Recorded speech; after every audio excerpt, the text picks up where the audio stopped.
이제 꼭 사흘 후면 5월 15일 스승의 날입니다. 하지만 스승의 그림자도 밟지 않는다는 옛말이 무색할 만큼 최근에는 교권 추락이 심상치 않은 상황이죠. 정교사도 이럴진데 교사 자리가 비었을 때 임시로 채용되는 기간제 교사의 경우는 그 사정이 오죽할까 싶은데요. 급기야 지난해 말엔 기간제 교사가 학생들에게 빗자루로 폭행을 당하는 사건까지 벌어졌던 거 여러분 기억하시죠? 초중고등학교 전체 교원 중 약 10%를 차지하는 이 기간제 교사. 스승의 날을 맞아서 그 기간제 교사들의 현실을 짚어보겠습니다. 먼저 현직 고등학교 기간제 교사 한 분을 직접 연결을 해보죠.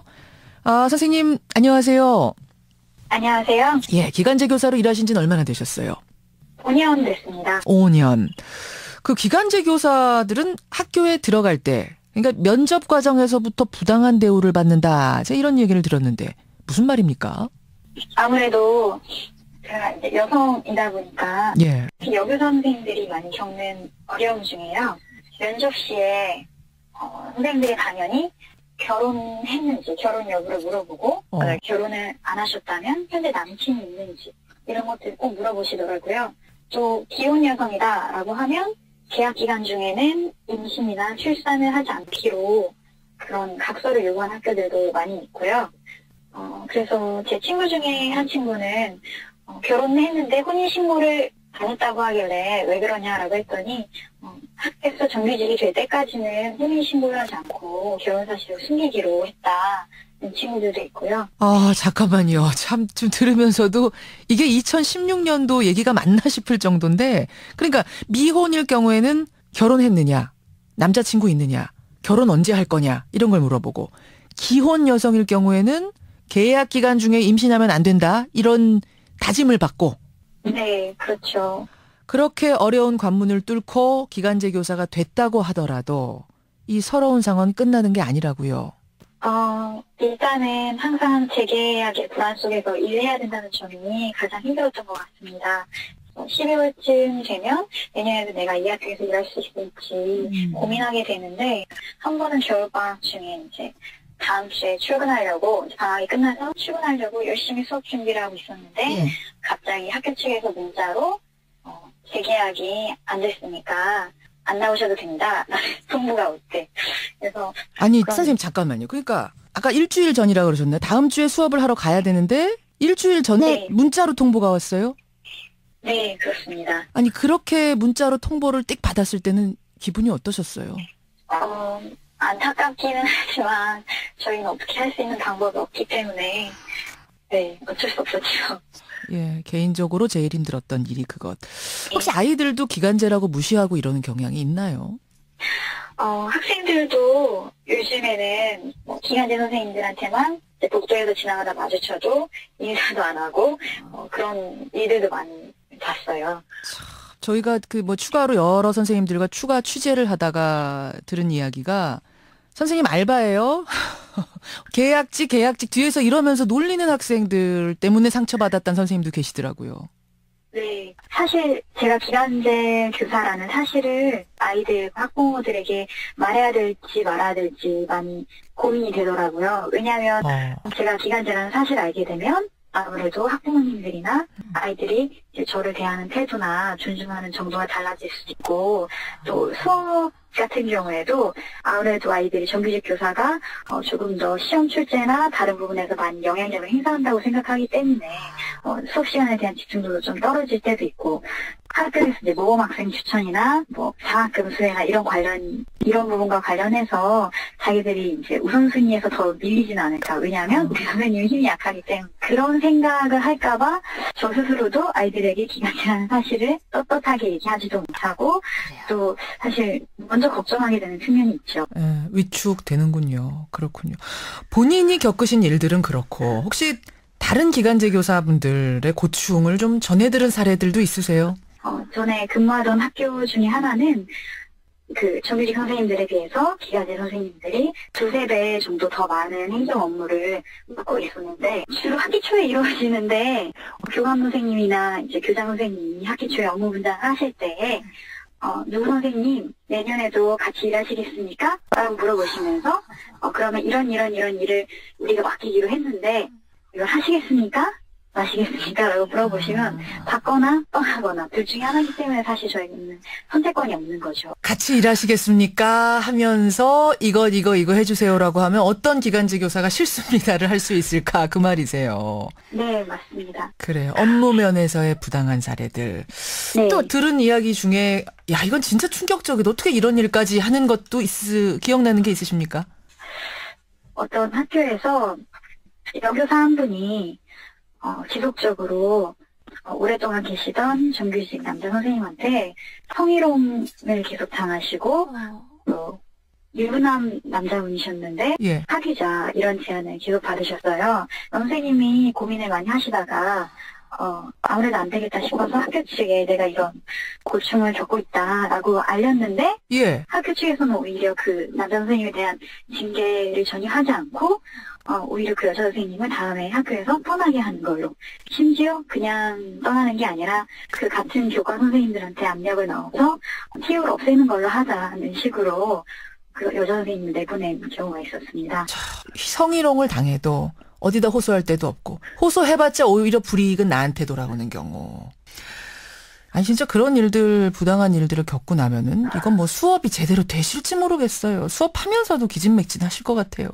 그래도 아이들 보면 예쁘고 또 보고 싶고 그런 마음이 들어서 저도 이 일을 놓지 못하고 계속 하고 있는 것 같습니다. 천상 선생님이시네요. 오늘 어려운 인터뷰인데 이렇게 응해주셔서 감사드리고요. 스승의 날 제가 그 많은 학생들을 대신해서 대신 감사드리겠습니다. 네, 감사합니다. 고맙습니다. 예, 현재 기간제 교사 한 분의 증언 먼저 들었습니다. 지금 들으시는 청취자들 중에는 아니 그러면 정규직하지 왜 그런 수모를 다 겪어가면서 기간제 교사를 계속하나 이렇게 생각하는 분들이 계실지도 모르겠어요.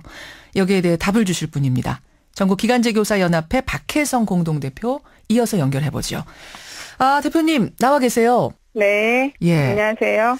지금 전국의 기간제 교사가 몇 명이나 되나요? 2015년 교육부 통계에 따르면요. 예. 46,871명이라고 되어 있어요. 그러면 전체에서 차지하는 전체 비중이? 교원의 약 10%가 되는 거죠. 10%가 기간제 네. 교사. 상당한 네. 숫자네요. 이 추세가 계속 늘고 있는 겁니까? 계속 늘고 있죠. 2010년도에는 17,429명이었다고 해요. 예. 그런데 26,590명, 38,252명 이렇게 증가하다가 이제 2015년에 46,871명이 된 거니까 그러네요. 계속 수가 증가하고 있는 거죠. 이렇게 계속 느는 이유가 뭡니까? 기간제 교사의 수가. 제가 알기로는 IMF 때 극복 방안의 하나로 교사들도 1998년에 구조조정이 되었다고 생각을 해요. 그러면 네. 대규모 구조조정이 있어서 자리가 많이 났으면 다시 정규직 선생님들 졸업하는 분들 뽑으면 될 텐데 왜 정규직이 그렇죠. 아니고 기간제가 채워졌을까 이거예요?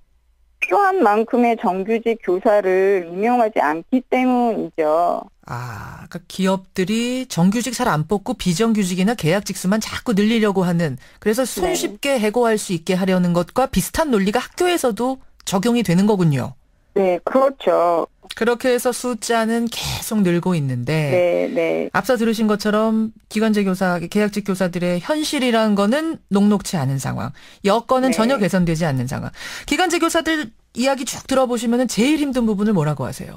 사실 기간제 교사에게 가장 힘든 거는 고용 불안이고요. 예. 그다음에 이제 차별이라고 할 수가 있습니다. 차별. 사실 그 정규직 교사가 어떻게 휴직을 하느냐에 따라서 이제 기간제 교사의 고용 형태가 정해지는데 정규직 교사가 1년 또는 2년을 휴직을 해도 예. 기간제 교사는 1년 단위로 계약을 하도록 되어 있습니다. 또 6개월 단위로 계약을 하는 경우도 많아요. 계약 기간은 그러면 그냥 공무줄인가요? 학교 마음인가요? 이제 먼저 1년 단위를 설명을 드리면 예. 정규직 교사가 1년을 휴직을 했어요. 예. 그러면 대체로 오는 기간제 교사는 1년 계약을 해야 되는 게 맞아요. 그렇죠. 그게 원칙이죠. 예. 그런데 교장에 따라서는 그 학교에 따라서는 6개월로 쪼개서 계약을 하는 경우가 많아요. 왜 그러면 그렇습니까? 6개월 동안 네가 근무를 잘하면 다음 6개월도 계약을 할 수 있다라고 하는 거고요. 더 심각한 거는 1년 계약이라고 하면서 담임을 맡지 않는 경우에는 방학 기간은 계약 기간에서 제외한다라는 조건이 붙은 지역도 있어요. 그건 무슨 의미죠? 방학 기간을 제외한다는 건? 1년을 근무하게 되면 예. 저희가 퇴직할 때 퇴직금도 받고 이럴 수 있는 거예요. 예. 그런데 만약에 방학 기간을 계약 기간에서 뺀다라고 하면은 방학 기간 중에는 저는 기간제 교사가 아니고 근무한 게 아니기 때문에 급여가 나가지 않는다라고 하는 것이고. 그럼 퇴직금도 안 줘도 되고. 그렇죠. 퇴직금도 지급이 되지 않는 거죠. 와, 정교사 되고 싶어하는 기간제 교사는 많고 정교사 네. 자리는 좀처럼 나지 않고 상황이 이렇다 보니까 기간제 교사 자리를 두고 금전이 오가는 경우도 꽤 많다. 이런 이야기를 들은 적이 있는데 정말 그렇습니까? 사립학교에서 그런 일들이 공공연한 비밀처럼 되어 있기는 하죠. 그런 말들이 굉장히 많아요. 굉장히 많아요. 정교사 자리가 하나 딱 나는 것도 어렵지만 나면 금품을 전달하는 게 마치 관행처럼 당연한 일처럼. 사립학교에 있는 기간제 교사들은 그런 요구를 받기도 한다고 합니다. 왜냐하면 이런 거 있잖아요. 뭐 너를 정규직으로 전환해 주겠다. 예. 그러니까 해라. 근데 이게 옛날에는 그런 말이 되게 많았어요. 뭐 1,000만 원 얼마 뭐 이런 식으로 얘기가 들렸는데 예. 지금은 뭐 학교의 발전기금이라고 하는 명목으로 발전기금 한꺼번에 얼마를 이렇게 내는 게 아니라 매달 월급에서 일정 금액을 떼어간다라고 하는 얘기를 듣기도 했어요. 사실은. 이게 무슨 적금입니까? 일정 금액을 월급에서 떼어가는 경우. 네네. 또 이런 것도 조건 침해라고 저는 생각하는데. 어떤 건가요? 자신의 의견을 소신 있게 말할 수 없는 거라든지 아니면 신념에 따라서 교육할 수 없는 거 그런 것도 교권 침해라는 생각을 해요. 신념에 따라서 교육할 수 없다니 그게 무슨 말씀이세요? 말하자면 이런 거죠. 뭐 사회 쟁점 같은 게 있을 때 뭐 세월호 참사에 대한 서명이나 이런 것도 있잖아요. 있었죠. 근데 이런 거를 사실 기간제 교사들도 함께 하고 싶어요. 그런데 이런 거를 했다가는 뭐 서명의 이름이 오른다거나 뭐 이렇게 되면은 그거가 빌미가 되어서 다음 학교 근무할 학교를 찾을 수가 없는 거죠.